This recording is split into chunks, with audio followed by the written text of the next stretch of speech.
My name is Nicolai Friis. I'm the CEO of Adani Harbour Services International, based out of Dubai.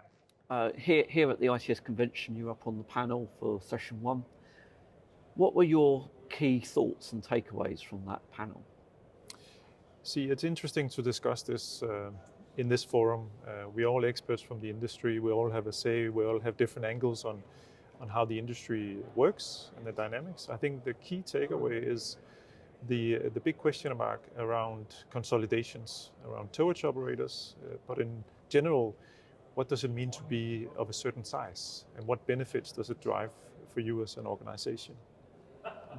What do you think are the key strategies of the company that you represent? Our key strategy is to ensure that supply chain is uninterrupted. So our customers are not the shipping lines as such. They're indirectly our customers, but most of our ports, or where we operate, it's all to do with the port authorities and, at the end of the day, the government that we serve. Okay. India came up as a key growth market for towage in the long-term future. Where do you see India in the global market, and what do you think will be coming from the shipyards and the ports in the future? So India is a growing market in general. The population is growing significantly. So there's a great need for both energy security and food security.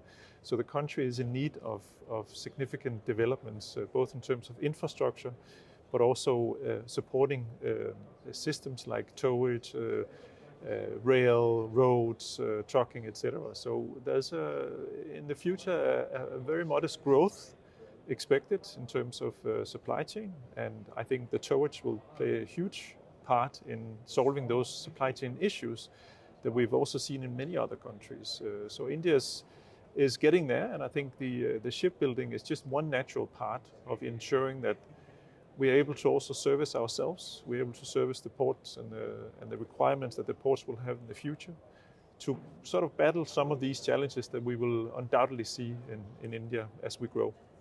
Okay.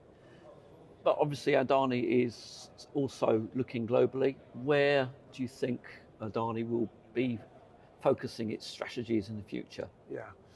So it's a good question.